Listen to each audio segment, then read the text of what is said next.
right? Well, speaking of where I got all my information about France, so I probably watch too much TV.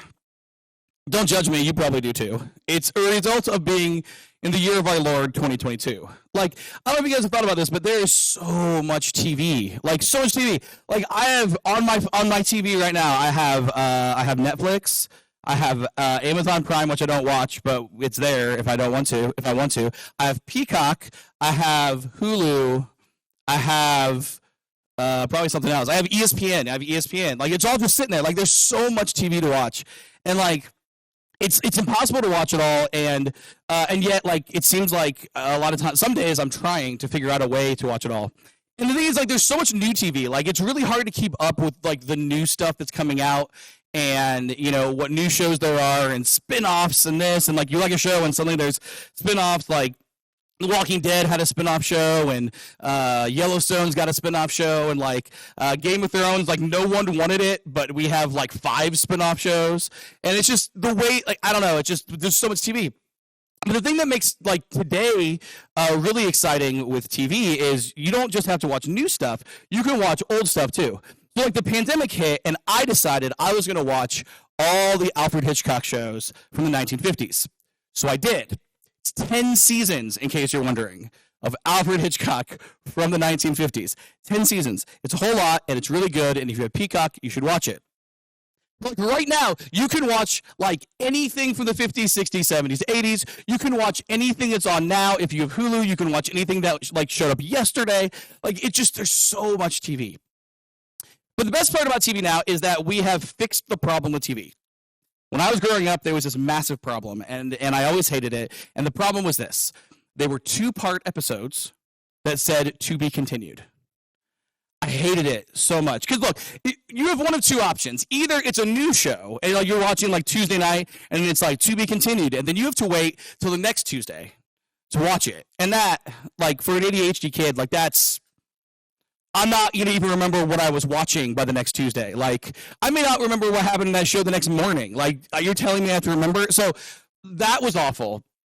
But that wasn't even the worst part. The worst part about to be continued episodes was syndication. So you know how, like, they would take new shows and then they'd become old shows and they'd put them on, like, TBS or, you know, whatever, like, another channel? Well, those people could never be bothered to actually keep things in order. So this is what would happen. It'd be like Saturday afternoon. You're like, all right, Saturday afternoon is Xena Warrior Princess time. It is Hercules time with Kevin Sorbo. And it's WGN Channel 9 out of Chicago. That's what I'm doing. So you get there and like there's like the big like snake monster or whatever with like 9 arms, like the thing that was just in the Boba Fett show, because the new Boba Fett show is terrible. And it's like, oh, he's stealing Hercules. So like that guy from the go back in Hercules, and it's like to be continued. And you're like, okay, well next week I'll see what happens with the snake monster. But see, the next week, it's not the next episode. I don't know why. They lost it. They just couldn't be bothered to keep them in order. It was the worst. So, like, you'd watch, like, the first half of episodes, but the worst one is when you get, like, a second half of an episode. Like, you sit down and you're like, all right, let's see what Xena's up to. And we're in the middle of something. Just the worst. And I always thought that it was, like, on a philosophical level, like, the practical part is obviously terrible, but on a philosophical level, I always thought, like, the writers of these shows fully know what they're dealing with. Like, it's always, like, if you're Hercules, you get an hour, which is, like, 43 minutes and then commercials, right? Like if you're another show, you may have like, 22 minutes in commercials, whatever. Like, as a writer, you know exactly how much time you have to play with. It's not changed from last week. It's not like it's a surprise. Like you show up to the office and they're like, we need you to write an episode, and this week it's 80 minutes. That never happens. It's always like, guys, our show is 22 minutes. Our show is 43 minutes or whatever it is. So it always felt like whoever was writing these shows was really lazy or just really incompetent. And I'm a kid, I'm like, this is nonsense. Like, give me a refund back for my free television that my parents paid for. Like, this is the whole thing. So all that is to say, this morning is our first week of a 2-part sermon, the end of which I will say to be continued. You can decide for yourself if I'm lazy or incompetent, or a little bit of both. I won't judge you either way. But you see, like, I just, like, I tried real hard. I tried so hard to, like, cram everything I wanted to say into one sermon, and it just wasn't going to happen. Just not going to happen. And so here we are. And here's why. Okay, so let me explain this. So we're in our 4th week of our series called Divine Portraits by Jesus. We've been talking about the concept. Okay, the clear and distinct biblical concept that we very often forget, that Jesus is the one who shows us God. When he says, I am the way, the truth, and the life, no one comes to the Father but through me, that truth part is really important. Jesus is the truth. There's just one time Jesus preaching the sermon. He says, like, everyone who came before me is a thief and a liar. And he wasn't just talking about bad guys. He was talking about all the guys. Jesus is saying he shows us God. He is the image of the invisible God. He is the exact representation of God. And when we look at Jesus, we see God. And if we don't look at Jesus, we're seeing at best a skewed picture of God. And so we've been talking about how Jesus is like Bob Ross, right? Like, instead of painting these, happy little trees, he's painting us pictures of who God is. Got it. We're all caught up. Well, the most dominant picture, the most predominant picture at least, the one that comes out the most in Jesus' ministry, and the one that was to the people that he served, the people he actually knew and walked around with and hung out with and all that, the most dominant picture of God that was painted was that of God as a healer. Jesus healed people constantly. Constantly healed people. It was just like, just falls out of bed, he's healing people. And so Jesus shows us that God, because he's showing us God and he is healing people, Jesus shows us that God is a healer. Okay. This is huge, though.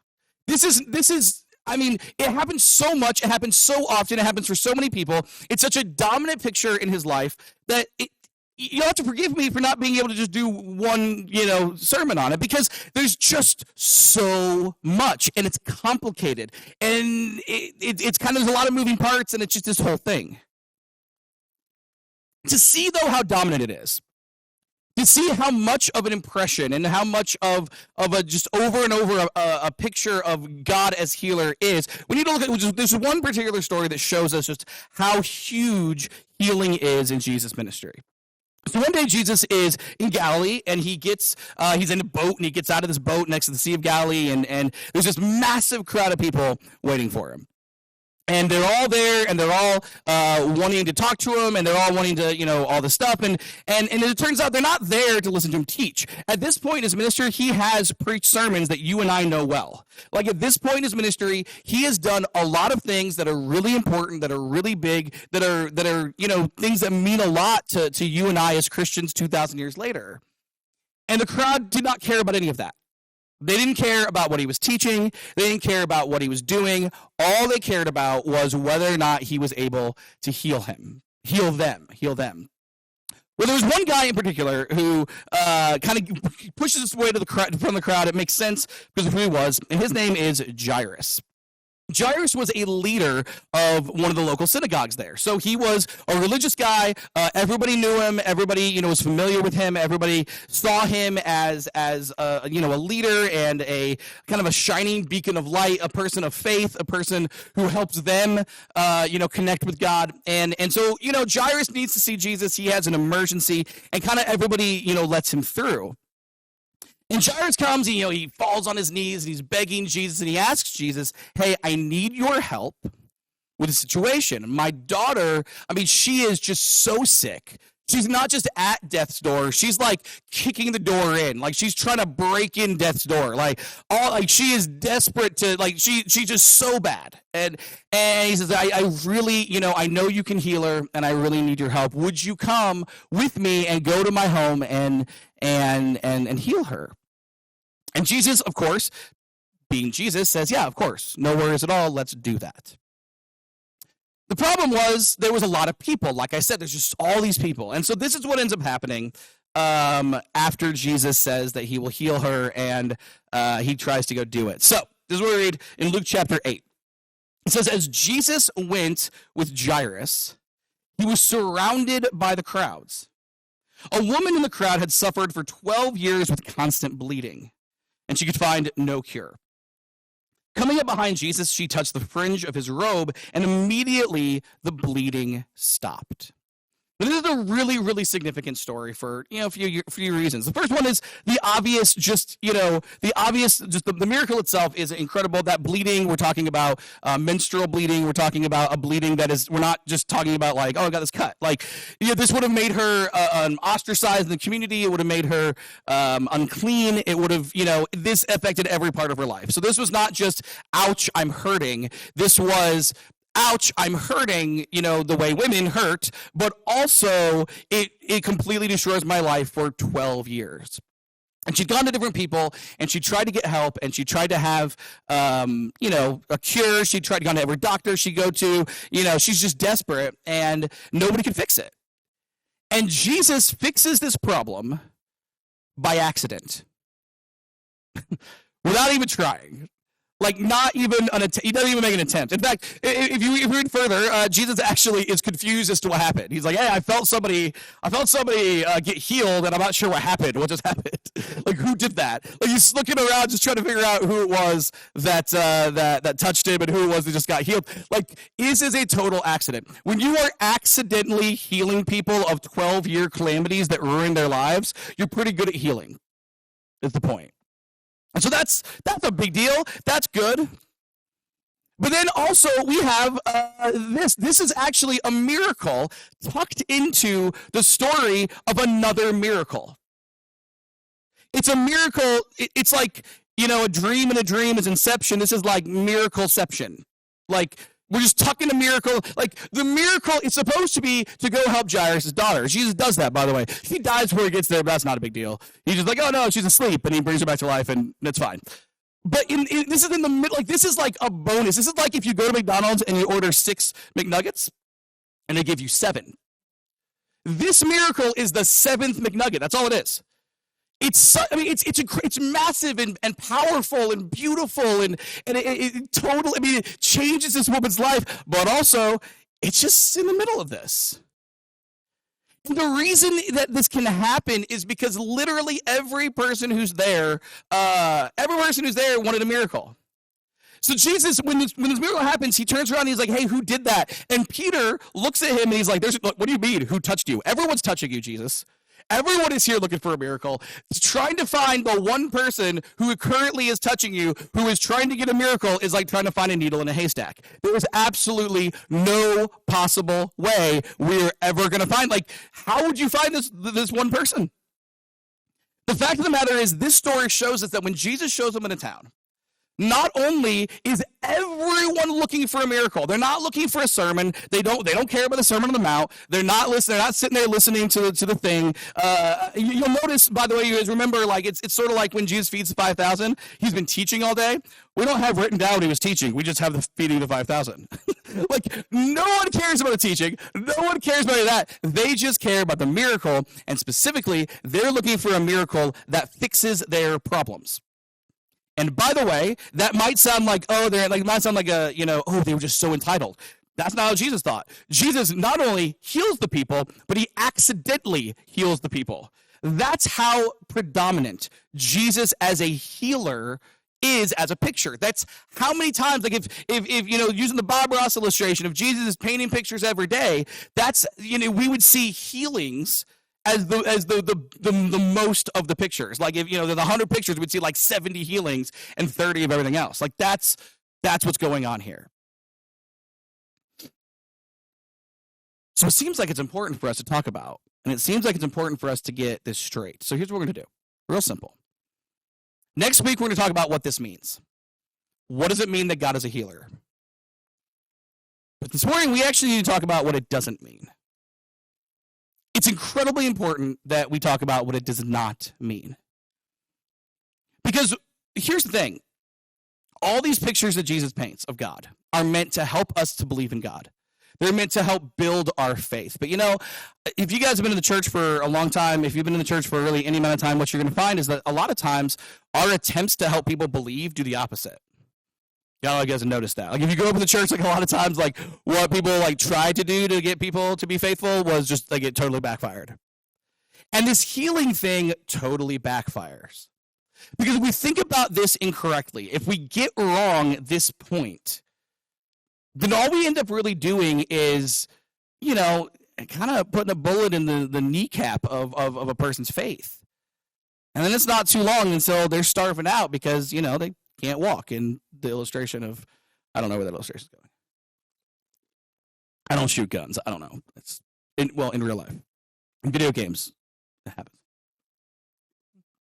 Let's talk about the Bible. So here's what this definitely doesn't mean. Definitely does not mean this. Absolutely, for sure, it definitely does not mean that God is going to fix stuff. So, God is a healer. Jesus heals. Therefore, God is a healer. It usually follows for a lot of people that, okay, then God's going to heal me. I am entitled to a miracle. I'm entitled to be healed. If I pray, God will heal me. If I pray for my friend, God will heal them. That's what's going to happen. Like, Jesus healed people. Therefore, God heals. Therefore, I can pray for healing.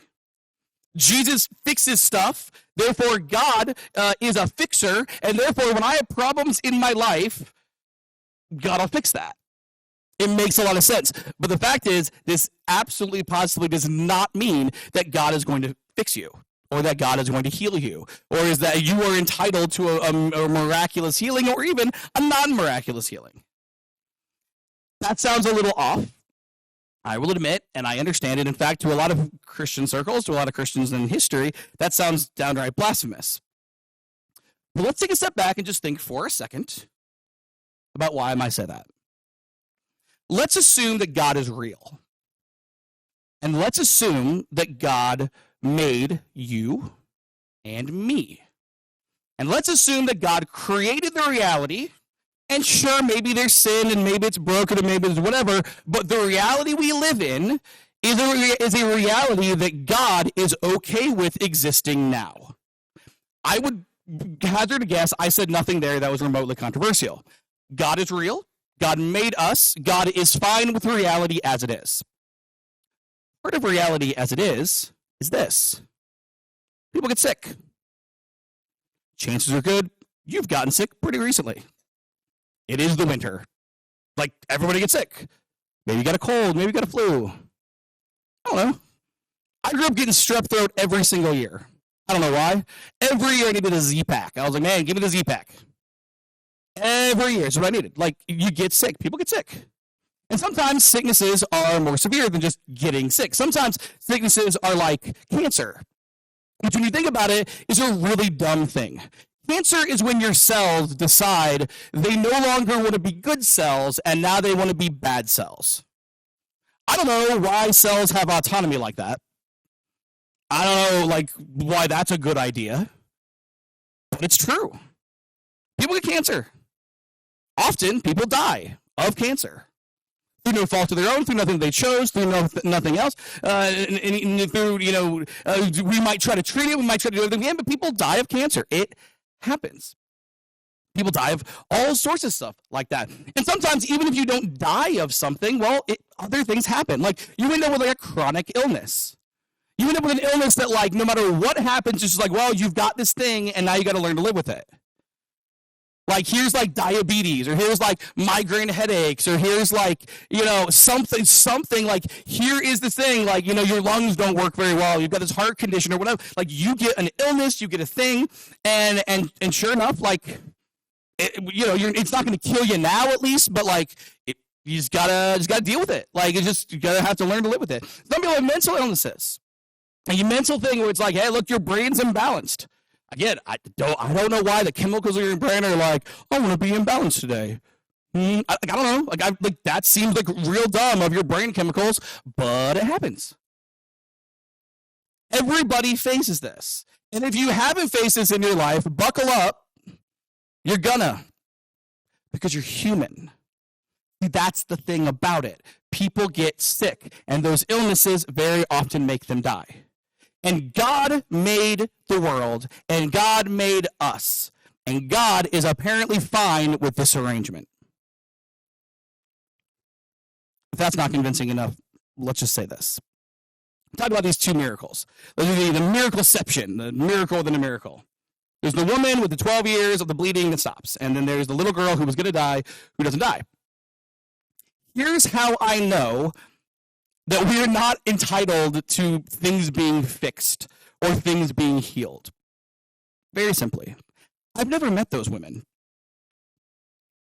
because they died. And you think, Drew, that's the hard-hitting analysis we're here at church for. Like, we're breaking down the story and you're telling me people 2,000 years ago died. Right, but think about it. Jesus heals this woman, and she still died. She got a miracle, and she still died. I don't know what she died of, but let's say she was lucky enough to not get murdered, or she was lucky enough to not, fall off a cliff and die in an accident or whatever. You know how she died? Her organs stopped, probably due to an illness or some kind of other thing. And then there's a little girl. That little girl was about to die, and then that little girl died. And then Jesus brought her back to life, and she's not just hanging out in the world, which means she died again. That little girl died twice. She died as a little kid, and then she died when she was older, hopefully. If she was lucky enough to, again, not get killed and not, die in an accident or whatever, like she died when she was older. Presumably, God is fine with this, even though an initial miracle happened. So God, even when Jesus, God shows his healing power, even when God heals someone, they still die. Even when God fixes a problem, it still gets broken. God as healer, therefore, cannot mean that we are entitled to be able to pray to God and it gets fixed. It cannot mean that. It can't mean that, I just, God fixes stuff, so when things get broken in my life, God fixes it. It just can't mean that. So, now that we've said that, okay, what do we do with that? It'd be a pretty unsatisfying sermon if I was just like, to be continued. There's something else going on, though, that we need to see. That once we accept that God as healer does not mean God fixes our physical calamities in the world, then we can start seeing what it might look like. And to get there, let's talk about the Apostle Paul. The Apostle Paul is a healthy guy, at least as far as I know. There's nothing in the Bible that tells us that he is not a healthy guy. There's nothing in the Bible that says prior to meeting Jesus that he has physical problems. Nothing. Like we walk, you look at him, it's like, I'm going to go kill all the Christians. That we read. And then we read like, he meets Jesus, he gets blinded. That doesn't count. That's a miracle. It's a whole other conversation. There's nothing in Paul's life. There's nothing we read where Paul's like, yeah, I got this thing and it's a problem and there's nothing. There's nothing. He's a normal, as physically speaking, he's a normal, physically fit, normal person guy. And then one day, he writes this letter to this church in Corinth, and he says this, which we read in 2 Corinthians chapter 12. Paul says, I was caught up to the third heaven 14 years ago. Whether I was in my body or out of my body, I don't know. Only God knows. Yes, only God knows whether I was in my body or outside of my body, but I do know that I was caught up to paradise, and I heard things so astounding that they cannot be expressed in words. Things no human is allowed to tell. The experience is worth boasting about, but I'm not going to do that. I will boast only about my weaknesses. If I wanted to boast, I would be no fool in doing so, because I would be telling the truth, but I won't do it, because I don't want anyone to give me credit beyond what they can see in my life or hear in my message, even though I have received such wonderful revelations from God. So to keep me from becoming proud, I was given a thorn in my flesh, a messenger from Satan to torment me and to keep me becoming proud. 3 times I begged the Lord to take it away. Each time he said, my grace is all you need. My power works best in weakness. So now I'm glad to boast about my weaknesses, so that the power of Christ can work through me. That is why I take pleasure in my weakness and in the insults, hardships, persecutions, and troubles that I suffer for Christ. For when I am weak, then I am strong. This is what Paul is saying. If anybody can brag about his Christianity, his faith, his spirituality, it's Paul. Lots of folks like to brag about being very religious. It's one of the more annoying things on God's green earth.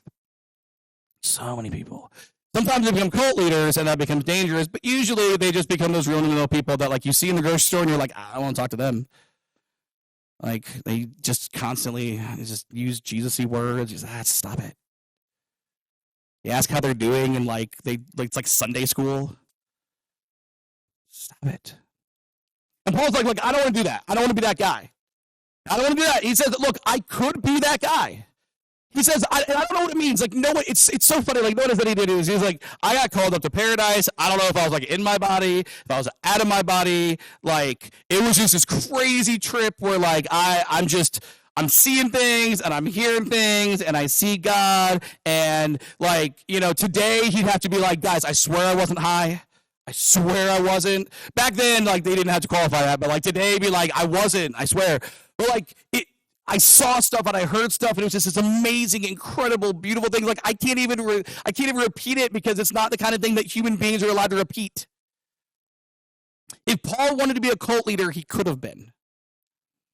He says, if I was to brag about my life, if I was to brag about being spiritual, I could do so. He's like, I would be no fool to do so. Like, I would be totally justified to brag about how spiritual I am.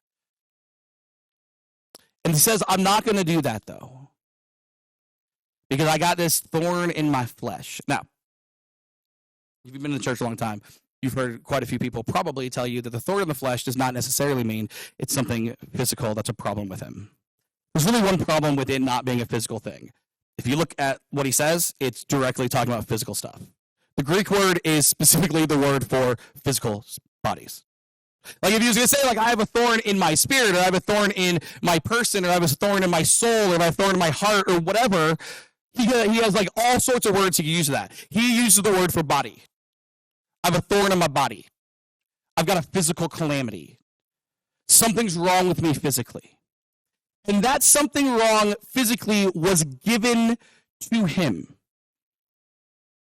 It was given to him. And it wasn't given, as far as we know, ever before he met Jesus. This is something later on in his life. This is something after he meets Jesus, he has a physical thing that's given to him. Now, we don't know what that is, but it's fun to speculate because wildly and irresponsibly speculating is one of the more fun things we can do as people.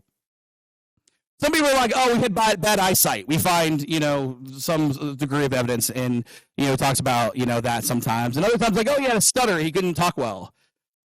And, again, there's some degree to evidence because he says he's like a bad speaker and stuff. He's probably just being humble. There's people like he had epilepsy. I have no idea where that comes from, but I think it's funny that somebody's like, yes, epilepsy. Other people talk about like it's migraines, which, look, my dear, beautiful wife, like, she's got these migraines and like, man, that is a thorn in the flesh, if anything ever was. It's awful. So maybe that. For me, I like to think he's bipolar because, I mean, if we're wildly and irresponsibly speculating, we might as well just make it about me, right? How about that? Also, have you read Romans? That dude ain't right. Like, that dude is just sitting around, like arguing with himself, like, back and forth. Maybe he's got multiple personalities. Like, he's just back, like, it's the whole thing. I don't know. I don't know what it is. But there's something, and it's a problem. And it's tormenting him. Like, this is not like, if you've got a chronic illness of any kind, if you've ever had a problem that you go to a doctor and the doctors are like, yeah, I don't know, have fun. If you've ever had that experience, like, frustration and the pain and the agony, and you're like, it hurts and it's terrible and it's bad and nothing fixes it, and also a doctor just looks at me and is like, well, I'm your only answer and I've got nothing for you. So Paul says, I prayed to God. Well, he says I asked, but that's called prayer. He prays 3 times, not once or twice. 3 times he asks God to take it away. And God's like, nope, not going to do that. As you said again, Paul's got a physical problem. Paul's got a problem. It's hurting his life. He's got something in his life that's bad. Okay? It's a physical problem. It's something that every day he has to live with. And he asks God to take it away, not once or twice, but 3 times, and God just says no. Why? But Paul answers why. Paul very clearly, distinctly answers why. There's a reason there's not a fourth time. You get the impression here that Paul, the first time, he can't figure it out. Like, well, why would God not fix this? God's a healer, right? Jesus heals people, why not me? And the second time, he's like, no, seriously, God, like, what's up with this? Like, I'm an apostle. Like, I got called up to this paradise. Like, why would you not want me physically well? Like, this doesn't make any sense. And then the third time, he's like, no, seriously. And I get the impression that between the third and the fourth hypothetical time that never happens, a light bulb goes off. That maybe that's not what God's doing. Maybe there's a reason why God doesn't fix all the stuff. And he gives a few of them. He says, first, God said no because, I don't want to be proud. It keeps me from being proud. It keeps me humble and grounded. It keeps life in perspective. It stops me from waking up every morning and saying, oh man, you're awesome. You're doing great. And then he says, well, God told me that his grace is enough. Meaning, we're supposed to trust God. But if you're always shown everything, and you're always given everything, it's really hard to trust. I mean, I've said a whole bunch of times. The people who saw Jesus after he raised from the dead, they didn't really have faith. Because it's not really faith to be like, oh, the dead guy's back. No, like you see him, right? Like you and I, we've got faith. We're trusting in that reality and how it changes everything. There's not a lot of trust for them. Because they ate with him and hung out with him and did all this stuff, and then he died, and then he came back, and he's like, hey, what's for dinner? And they have more food. Like that happened. And so it's not a lot of faith. Not a lot of trust at that moment, but God's grace is sufficient. That he's saying, God's grace enough. Paul is saying, hey, listen, because I am now I'm in this situation. I'm vulnerable. I'm prone. I'm not proud. Now I recognize that it is God's grace that is holding me up. It is God's grace that's keeping me going. It is God's grace that is enough. And then he says, God says no, because as it turns out, God's power is shown best in weakness. You see, if we do everything on our own, why would we ever have need to do things through the strength of God? Like if I can do it without God, why wouldn't I just do it without God? And you think, well, that sounds manipulative and everything else. Well, why is God doing this? If God can do this, well, guys, think this through. Your bodies may be beautiful, wonderful things. Your body is a wonderland.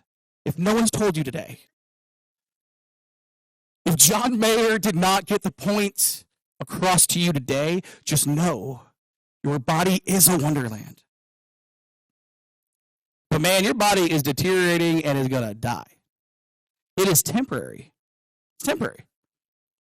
There's no concept of eternal life, of the resurrection. There's no concept of a future anything. There's no concept of anything in any religion anywhere. There's no concept in anything Jesus taught that tells us that our bodies are anything other than temporary.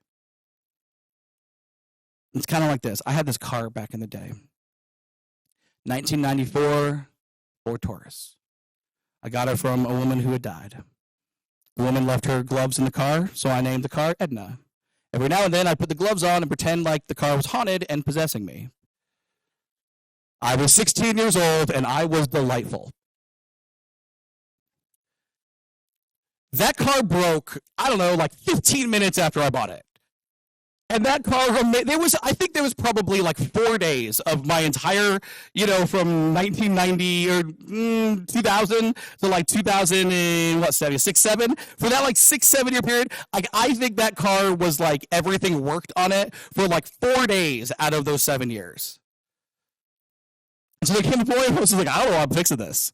I'm not going to keep dumping money in this thing. I'm not going to fix what's only going to break again.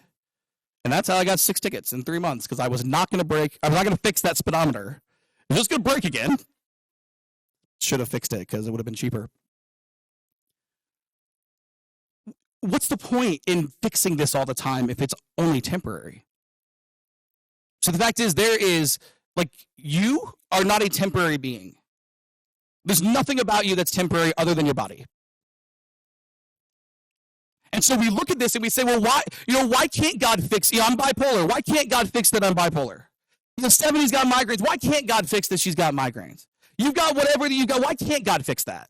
Like, why not? I mean, he could, but it's like dumping money into the Ford Taurus. And especially when there's better things to do, other than that, it starts to make sense. The better things to do are to teach us and you and me and everybody that his grace is sufficient. Yeah, fine, we get sick, but God's grace is enough. And yeah, fine, okay, like you may get cancer and you may have a chronic illness or whatever, fine. But you know what?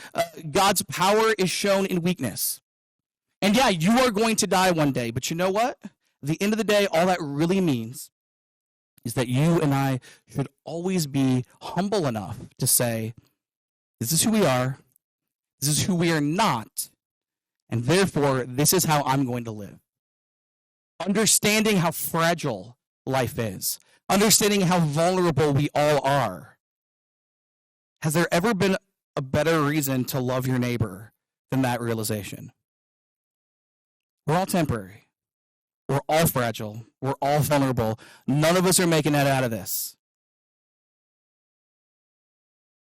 And that's when I see somebody else that maybe I just can't stand. I think, man, they're just like me. There's a lot of reasons why God wouldn't heal us. But the important thing to remember is that God doesn't. And yet, God is a healer. And there's a lesson in that. And I got to say, to be continued. We'll pick up right here next week. I'm so sorry. This will not be a Xena situation. Like next week I show up and I'm like, all right, Psalm 120. That'd have been a funny introduction. I should have done that. I'm not going to, though, because I ruined the joke already. Went for the cheap laugh instead of developing that one. I do that all the time. This morning on our fourth week of our series called Divine Portraits by Jesus. And as we get to the first piece of what it means that God is a healer, what he is not, what it is not, we learned this valuable, beautiful lesson from the life of Paul that directly looks at us each and every day. Our fourth lesson from Divine Portraits by Jesus is this: God's grace makes us whole, regardless of anything else that goes on in this life or in this world. God's grace makes us whole, regardless of anything else that goes on in this life or in this world. Put a pin in it. We'll pick up right here next week. This morning, the musicians are going to sing a song. We offer an invitation each and every week to take God up on this offer of wholeness, of grace, of strength, of all of that. The Bible teaches them we need to understand that we repent to be baptized. Repenting, we say, I want to change who I want to be. I want to make that decision to change my mind and my heart and my soul. And in baptism, it's a beautiful picture of that change, but it's also a beautiful picture of this mortality. We are going to die. Okay. So we're going to live now for Christ, understanding that in his life and his death and his resurrection, that it is an offer for us to live in that life, death, and resurrection, that we attach ourselves to him, we align ourselves with him. In faith, we follow him the rest of our days. If you've never made that decision at a nice warm baptistry, all sorts of people can do it. Let's talk. If you're an immersed believer in Christ, looking for a perfect church home, this place is not it. We do serve a perfect God. We want to connect, we want to call, we want to cultivate, we want to meet new people, we want to share the gospel, we want to grow up where we do it.